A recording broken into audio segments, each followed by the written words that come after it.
Salut à tous, alors c'est Frédéric Delavier. Alors aujourd'hui je voulais faire cette petite vidéo pour dénoncer un scandale, hein. Un scandale que j'ai déjà dénoncé dans mes vidéos précédentes. Mais alors là, je vois que ça fait la une des journaux, puis ça fait la une des informations télévisées, et puis des informations sur le net, hein.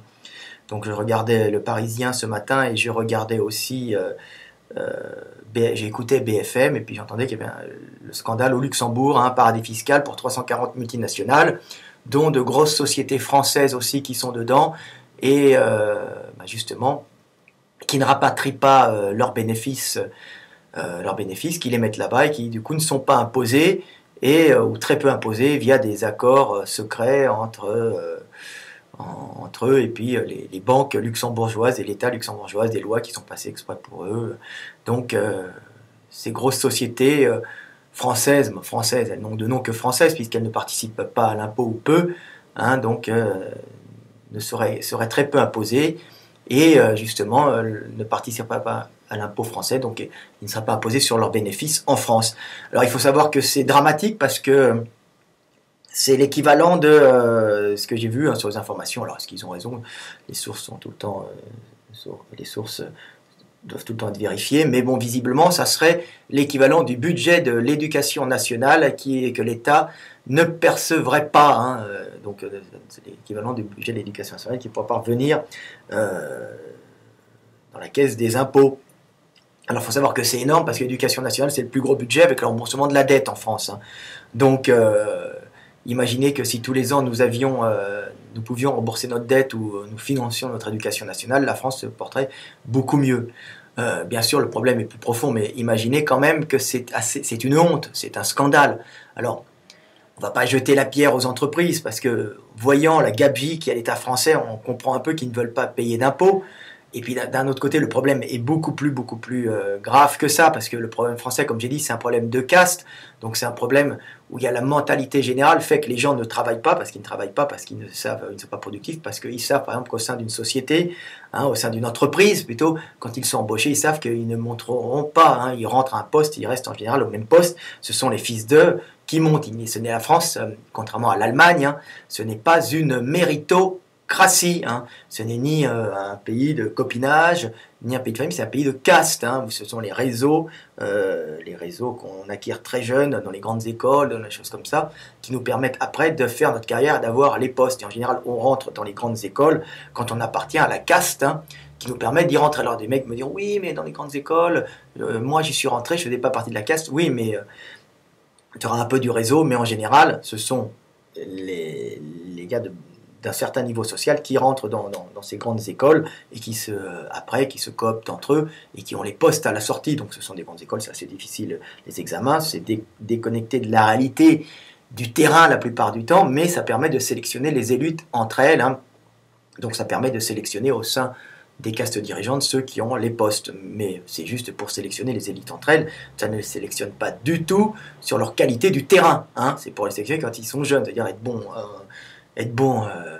à l'école ou à un certain niveau, ça ne veut pas dire être bon sur le terrain. Mais bon, chacun a sa méthode de sélection. La nôtre prouve qu'elle n'est plus efficace du tout vu l'effondrement de la France. Donc voilà, donc c'était pour expliquer que les entreprises françaises ne participent pas à l'impôt, je l'avais dit. Maintenant, ça fait la une des journaux, le scandale apparaît, moi je le dis depuis pas mal de temps. C'est une honte. Alors je voulais comparer avec l'Allemagne, hein, c'est ce que j'explique tout le temps, hein. Alors on me dit pourquoi tu prends l'Allemagne? Parce que j'y vis, je vois un peu comment ça fonctionne, hein. L'Allemagne est quand même la locomotive de l'Europe. La locomotive, je ne sais même pas si elle traîne l'Europe. C'est quand même le pays le plus puissant d'Europe, hein.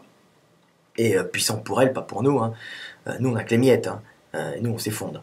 Donc pourquoi l'Allemagne est à ce niveau économique? Tout simplement parce que ces grosses entreprises, hein, sont réellement allemandes, hein, parce qu'elles rapatrient une partie de leurs bénéfices en Allemagne pour participer à l'impôt et justement alléger la fiscalité et les charges sociales sur les PME et sur les travailleurs. Parce que ces grosses entreprises ont une parfaite conscience que les PME et les travailleurs allemands, les ingénieurs allemands, c'est l'énergie vive du pays, hein, et que toutes ces grosses sociétés allemandes vivent parce qu'elles sous-traitent des PME et que ces PME sont à la source de l'ingénierie et de la haute technologie allemande, hein, et qu'il ne faut pas Il ne faut pas surtaxer ces PME et ces travailleurs allemands pour leur donner quand même pas mal de puissance pour qu'ils puissent être productifs dans un monde aux frontières ouvertes. Donc c'est pour ça, hein, l'Allemagne a véritablement un esprit de corps.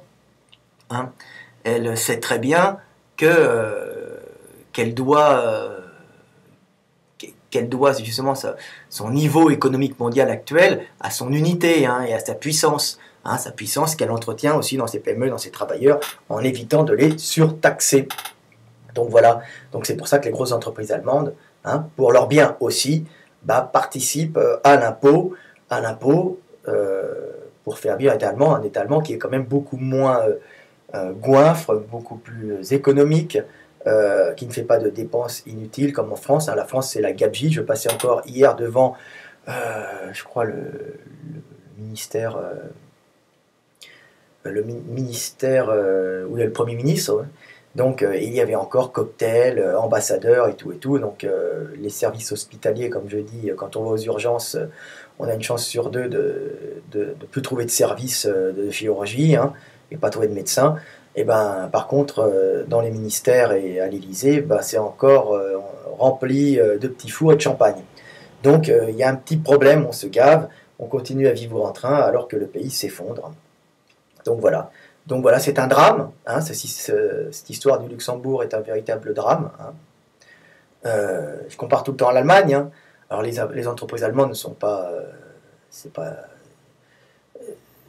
ne rapatrient évidemment pas tous leurs bénéfices. Hein.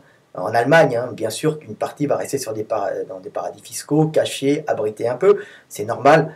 Mais quand même, une bonne partie est rapatriée en Allemagne pour participer à l'impôt, pour que tout le monde participe à l'impôt.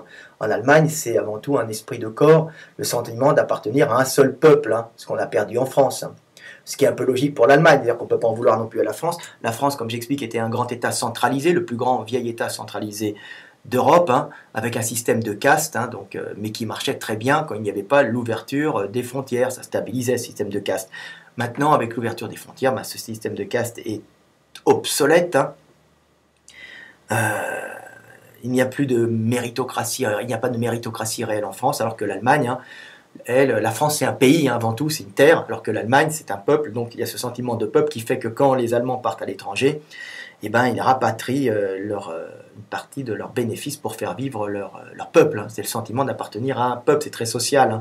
Ça vient de la structure même ancienne de l'Allemagne, qui n'était pas un grand pays, qui était plutôt des États, plusieurs États, qui des fois se faisaient la guerre, qui des fois se faisaient une guerre économique, aussi une concurrence économique. Hein. On pouvait aller d'un pays à l'autre. Il n'y avait pas de noblesse puissante, c'était surtout des corporations, comme je le dis, mais tous ces petits pays, hein, qui n'avaient pas une unité territoriale, hein, une grande unité territoriale comme la France, hein, c'était un État centralisé, avait quand même une unité culturelle, c'était les Germains avec les mêmes rites, les mêmes coutumes, le même sentiment d'appartenir à un même peuple, hein, les Germains. Hein. C'est pour ça qu'en France c'est le droit du sol, et c'était le droit du sol très longtemps, et en Allemagne c'était le droit du sang. Hein.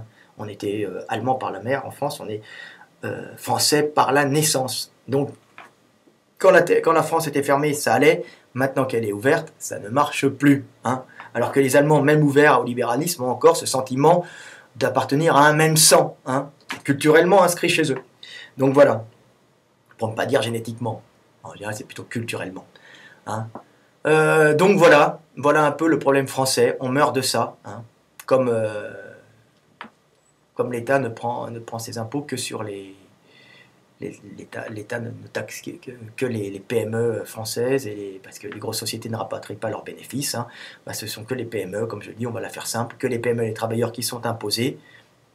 Hein. En bas, les pauvres, ils ont le système de la main tendue, on leur donne de quoi un peu bouffer avec un RSA, ils font un boulot noir, ils ne montent pas, et un HLM, hein, ils savent qu'ils ne vont pas monter, mais en leur donnant les minimaux sociaux, ils ne vont pas faire de révolution. Et en haut, on se gave sur la bête. On emprunte quand on peut pas, quand ça va pas, hein, pour faire vivre l'État gourmand, tous ces fonctionnaires, tous ces hauts fonctionnaires.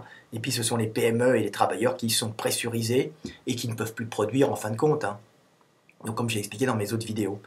Donc voilà le problème français. Hein, encore problème typique, hein, problème de caste, mais derrière un gros problème de manque de valeur, de manque d'esprit de corps.